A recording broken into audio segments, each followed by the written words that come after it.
네, 서초구 친구들을 위한 영어 학습법.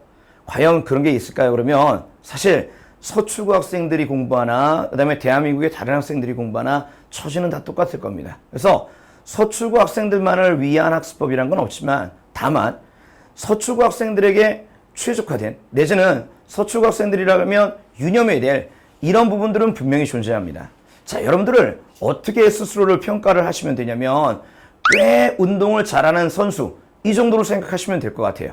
그래서 제가 이제 항상 학습과 관련해서 이제 논의할 때 이 학생들에게 주시시키는 건 뭐냐면, 자, 어떤 학습법이 여러분들을 만점으로 이끌어 나가진 않는다. 즉, A라는 학습법을 선택했느냐, B라는 학습법을 선택했느냐가 여러분들을, 여기 정상에 이르게 하는데 얼마나 빠르게 효율적으로 내지는 여부, 그러니까 여기 도달할 수 있느냐 없느냐, 이걸 결정짓는 게 아니라 여러분들에게 중요한 건 뭐냐면, 나의 학습법이라는 걸 얼마나 끝까지 지속할 수 있느냐. 즉, 임계점까지 이뤘을 때 거기서 좌절하지 않고 반발짝이라도 용기를 내가지고 좀 더 앞으로 다가갈 수 있는 이런 친구라면 얼마든지 성공할 수 있습니다. 자, 그래서 여러분들에게 말씀드리는데, 자, 여러분들은 꽤 운동을 잘하는 선수들 정도라고 생각하시면 되니까, 꽤 영어를 잘하는 당신들이 도대체 어떻게 하면 영어를 좀 더 효율적으로, 그 다음에 나만의 학습법을 만들어 나갈지, 여기에 대해서 유념하면서 한번 설명을 드릴게요.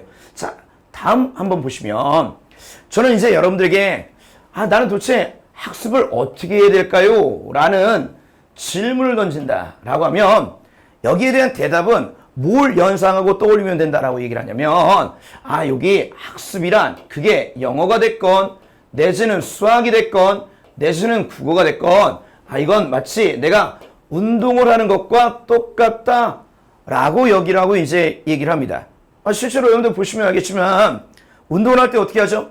무분별하게 아무런 순서도 없이 이렇게 운동을 하지 않지 않습니까? 운동을 하는 방법은 여러 가지지만 호흡법도 여러 가지고요. 근데 중요한 건 뭐냐면, 적어도 어떠한 운동법이건 상관없이 나름의 순서, 중요도, 우선순위라는 게 존재한다는 거예요. 운동을 치면 제가 이제 개인적으로 PT를 받고 있는데 트레이너 선생님께서 항상 얘기하세요. 뭐냐면 코 근육이 먼저다. 이게 마련이 된 다음에 이런저런 세부적인 근육들 키워나가는 게 가능하다라고 얘기를 하시거든요. 그래서 마음이 비록 바쁠지언정 제가 운동을 하고 나서 단 일주일 만에 근육질의 남자로 이렇게 변모하는 걸 기대하지 않듯이 따박따박 시간을 들여가지고 대신에 순서를 명징하게 정한 다음에 거기에 따라서 나가는 게 먼저다 라고 여겨집니다. 첫 번째, 그래서 운동처럼 말이에요, 영어에도 코어가 존재합니다. 영어의 코어가 뭘까요? 라고 하면 막상 학생들은 이 현실에서 아쉬워하는 부분들, 이게 제일 큰 문제라고 생각을 해요. 이를테면 선생님 저는 어휘가 부족합니다. 선생님 저는 구문이 부족합니다. 저는 어법 실력이 부족합니다. 이런 얘기를 하는데 제가 이제 여러분들에게 드리고 싶은 말씀은 이렇습니다. 그건 단지 여러분들이 아쉬워할 뿐인데 이 아쉬워하는 근육 이전에 마련이 안 되었기 때문에 그런 근육들, 어법에 대한 근육, 어휘에 대한 근육, 내지는 구문에 대한 근육도 또한 안 만들어진 거다. 그래서 급할수록 여러분들 중요한 부분서부터 여러분들 캐치해 나가야 됩니다. 그 중요한 부분이 뭐냐 그러면 영어에 있어서는 글의 흐름을 추종해 나가는 능력, 이렇게 여러분들 이해해 나가시면 됩니다.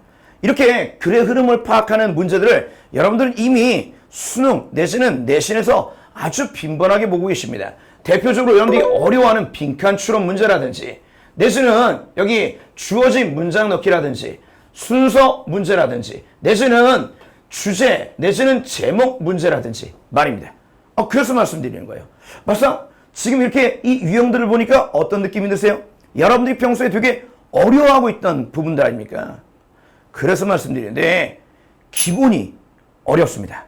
기본이 핵심입니다. 그리고 기본이 고난도입니다. 그래서 여러분들의 운동은 비록 힘들지언정 여러분들 운동 정말 안 하다가 주로 이 코어에 해당되는 운동을 시키면 여러분들 악소리가 납니다. 저도 막 비명을 지르고 그러는데 그럴 때일수록 이런 부분에 초점을 맞춰가지고 여러분들 글을 읽어나갈 필요가 있어요. 그래서 여러분들 말씀드리는데 뭐서부터 시작하냐면 지문을 대하는 여러분들의 자세입니다. 뭐냐면 글의 흐름에 초점을 맞춰가지고 어떻게 처음부터 그 다음에 끝까지 읽어나가는 습관 있지 않습니까? 이게 여러분들이 비록 힘들지라도 제가 부탁인데 뭐 첫 문장만 보면 답이 보인다. 마지막만 보면 답이 보인다. 이런 거 잊어버리십시오. Forget it. 이거 잊어버리시고 오로지 글은 처음부터 끝까지 읽어가지고 필자의 생각을 요약하고 압축하는 능력이야말로 영어학습의 기본이다 라는 생각으로 여러분들 접근해 나가셨으면 좋겠어요. 그래서 뭐 수업을 들은 친구들은 좀 아시겠지만 제가 뭐 뒤에서도 EBS 언급을 할 텐데 EBS 교재가 나왔는데 어떻게 합니까? 라고 이제 문의하는 친구들에게 제가 이제 당부한 게 있어요. 일단 일독이 먼저다. 여기 내가 EBS라는 교재를 통해 가지고 다루게 되는 지문들이 도대체 어떤 종류의 어떤 내용의 그 지문인지를 먼저 파악하는 게 먼저이지. 아니 하나하나 연구해보고 싶은 욕구들 있겠지만 그러면 앞부분만 예술작품이 되고 뒤에는 황무지가 되는, 즉 왜 책에서 앞에만 시커멓고 뒤에는 아무것도 남지 않게 되는, 그리고 막상 나에게 얻게 되는 근육도 없게 되는 이런 운동이 되었으니까 학습의 기본은 뭐냐면 자 여기 글의 흐름을 파악하는 게 먼저입니다. 그리고 이게 완수가 된 친구들이라면 그 다음에 이제 이런저런 세부사항들 있지 않습니까? 디테일들 있잖아요. 여러분들 예를 들어서 뭐 여기는 어법적으로 뭐가 과연 적절할까? 여기에는 하필이면 어떤 어휘가 들어갈까? 막상 이 어휘마저도 말이에요. 실제로는 거의 대부분 이 코어에 해당되는 흐름이 이해가 돼야지 어휘를 파악할 수 있으니까 더욱더 이런 느낌에 초점을 맞춰가지고 공부를 해나가시면 됩니다. 자, 여러분들 기억하시죠? 운동, 이걸 비유하시면 됩니다. 공부를 잘하고 싶으시다고요? 영어학습을 운동에 비유하셔가지고 코어, 그 다음에 디테일 이렇게 나가시면 될 것 같습니다. 자, 이게 해결되고 나서도 여러분들 의문점이 있을 것 같아요. 뭐가 존재를 하냐면 자, 그러면 EBS라는 걸 어떻게 활용해야 되겠습니까? 라고 하는 의문점이 있을 것 같은데요. 제가 이제 유식한 말 좀 써볼게요. 불각은 불가원. 이 정도로 생각하시면 될 것 같습니다. 지금 뭐냐면 이 EBS를 달달 외운다고 여러분들의 영어 실력이 해결되지 않습니다. 그렇다고 굳이 일부러 멀리 할 필요가 없죠. 여러분들 여기 수능으로 기준으로 하면 여기 전체가 70%라고 얘기하지만 독해를 기준으로 하면 대개 28개 문제 중에 7, 8개 정도가 EBS 변형입니다. 그러면 7, 8개 문제에 맞겠다고 EBS 문제를 달달이 외울 것이냐? 아니죠. 여러분들 핵심은 뭐냐 그러면 EBS를 뭘로? 여러분들 소재, 교재로 삼아가지고 뭘 키워나가냐면 실력이라는 걸 키워나가는 겁니다. 그리고 이 실력을 키워나가는데도 아까 여러분들 영어학습의 원칙이 그대로 적용이 되어집니다. 뭐가 먼저라고요 여러분들? 코어가 먼저입니다. 자, 여러분들 제가 EBS 교재로 관련해서 1독 먼저 해달라라고 얘기했는데 이게 마치 여러분들 이 섬유, 직물을 만드는 걸로 치면 C주를 형성하는 거예요. 그리고 이게 덧붙여진 다음에 그 다음에 디테일. 아니 내신과 관련된 부분에서는 이러한 디테일들, 즉 뭐 어법, 어휘의 비중이 수능보다 좀 더 비중이 크다는 걸 제가 모르는 바가 아닙니다. 근데 심지어 이 어법, 어휘를 아주 디테일하게 여러분들 연구하고자 할지라도 그때도 여러분들에게 필요한 건 뭐냐 그러면 역시 여러분들 글의 내용에 대한 이해 이런 것들이 기반이 돼야 됩니다.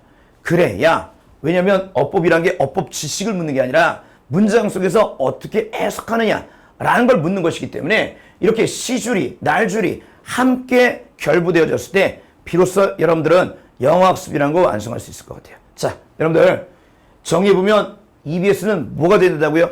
이게 목적이 아니라 오케이? 목적 말고 이게 수단이 돼가지고 EBS라는 여기 도구를 이용해가지고 우리 실력을 키워나간다. 자, 이런 부분에 초점 맞추고 여러분들 EBS를 활용해 나가시면 EBS는 여러분들 어깨 위에다가 날개를 달아줄 겁니다. 그런 공부를 좀 해나가시기 부탁드리겠습니다. 자, 여기 그 다음에 이제 마지막으로 기출 이런 것들을 물어보는 친구들이 존재합니다.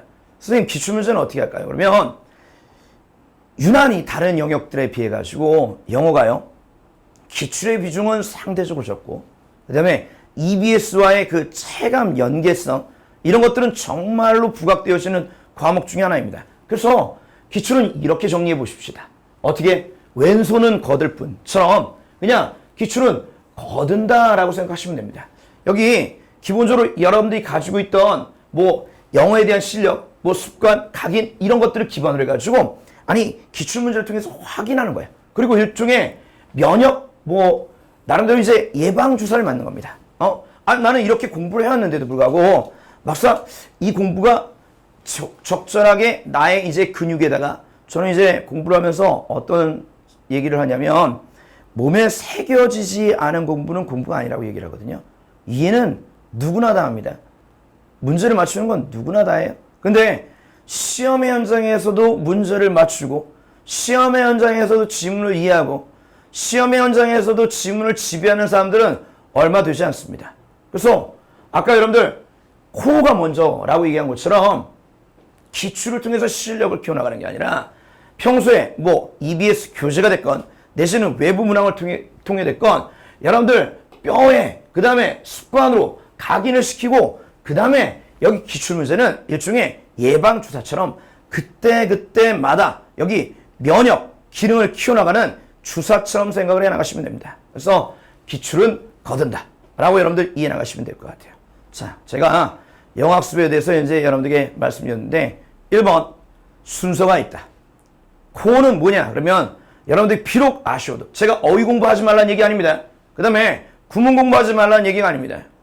어휘도 구문도 글의 흐름을 최고로 핵심적인 거는 뭐냐면 처음부터 끝까지 읽어나가는 습관과 용기를 가진 후에 그 다음에 디테일을 공부하는 거다. 두 번째, EBS요. 어떻게? 여러분들을 정상에 이끌게 만드는 중요한 소재가 됩니다. 그렇다고 소재니까 이게 목적이 돼가지고 EBS만 달달 외운다 이런 식으로 생각하지 마시고 EBS를 가지고선 실력을 키워나간다 라고 여기십시오. 기출문제예요. 여러분들 영어에서 기출은 그냥 왼손일 따름입니다. 거들 뿐입니다. 그래서 이 기출문제를 통해 가지고 여태까지 내가 배웠던 실력들이 어느 정도인지를 확인해 나간다 싶으면 여러분들은 영어에서 달인이 되실 거고 그 다음에 마스터가 되실 거고 여러분들 영어의 정상에 서실 거라고 믿습니다. 여기 서초구 친구들 화이팅 하시길 부탁드리겠습니다. 화이팅!